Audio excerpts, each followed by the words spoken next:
This week was awesome. Why? Because I went and watched 2 movies that I enjoyed watching. And of course, I'm talking about F1 and Jurassic World Rebirth. Let's get into this. Delicious hot schmoes. They're called s'mores, Buzz. Right, of course.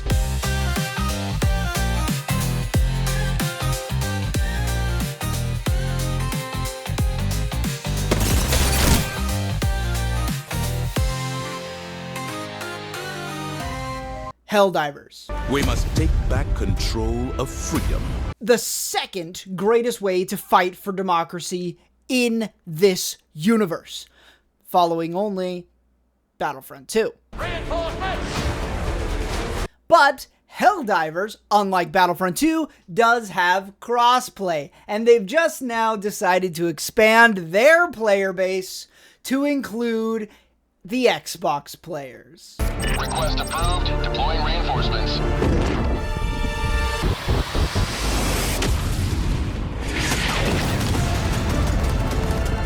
I don't know what this says about exclusivity for the future of Sony exclusive games, but it makes me hopeful that Sony might be coming around to the whole idea that gamers should just be allowed to have fun, and that exclusivity shouldn't really be that big of a deal. Will you make the ultimate sacrifice? To my Xbox brethren, who come from playing some of the greatest video games of all time, namely the Halo franchise, we welcome you to the front lines and join us in the battle for democracy. Join the Helldivers. Now that that's out of the way, everybody, let's talk about Jurassic World. Please open the door for me. If you didn't know, this is the 4th Jurassic World movie. And it is one of the better ones. The first one, in my opinion, is still probably the best Jurassic movie. It feels probably the most unique as well as the most similar in some ways to what the original vibe of the original Jurassic Park movie was, which was a little bit of scary, a little bit of heart, and a little bit of fantasy. However, we do get to see some callbacks to those original movies, and we get to see them wanting to move towards what I feel like is that same vibe. You made a promise to a dinosaur. Yeah. Why? Is it perfect? No. Was it enjoyable? Yes.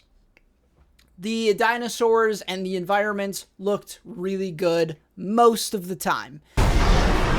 As any movie that relies on CGI / fictional / characters that don't really exist, there are a few moments that do look very, very not okay. Like, they're just very fake, is what I mean. And there are a couple moments in this movie that you look at them and you're like, oh, that was very fake.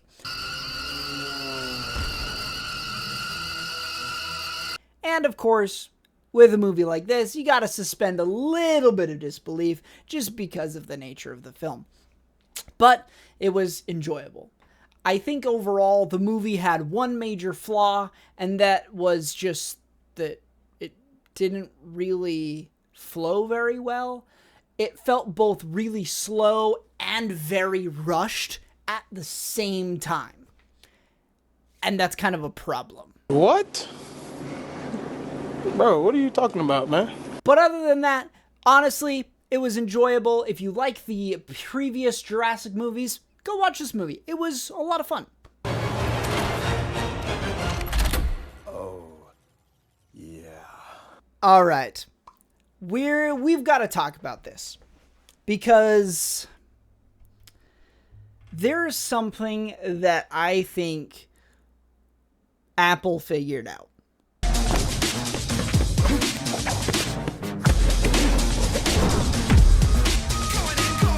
I'm inclined to even just say this right off the bat.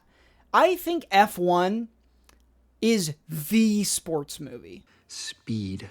I am Speed.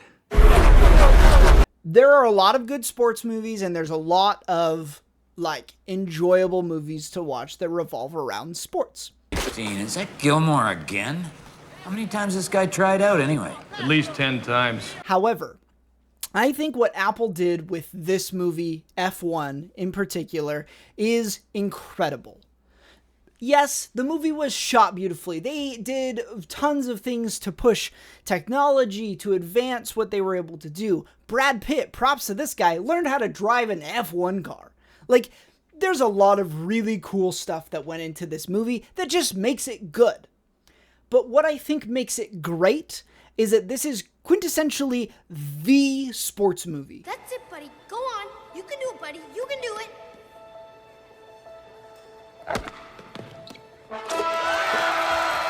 Is also why I can say that this story of this movie is very, very simple and, like, not really, like, grand in any sort of way, but that's what makes it so good.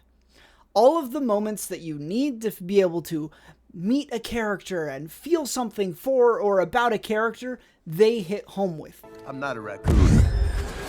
And any moment that you need to be able to feel like you are in the middle of this sport and you feel the stress and the anxiety of these characters while they are playing this sport. I eat losers for breakfast. AKA driving on these insane tracks with these insane pieces of machinery. You feel it. I'm faster than fast, quicker than quick. I am lightning. They captured exactly what it is that you want captured to be able to portray a sport. Oh yeah, lightning's ready. And they did it nearly flawlessly. So at least for my generation, I am willing and able to say currently this is our sports movie and could be on the table as an argument for the title of the sports movie of all time. I'm American made, but like Chevrolet.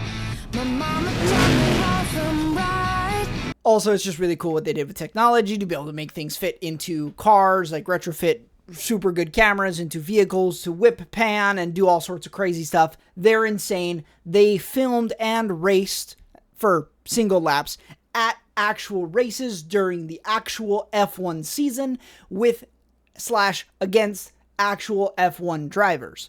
They also did a lot of stuff on the tracks when those teams were not there, so that way they could actually film. But there's just so much good that anchors this movie into modern days with modern people and modern technology that just also says, here is a great sports movie.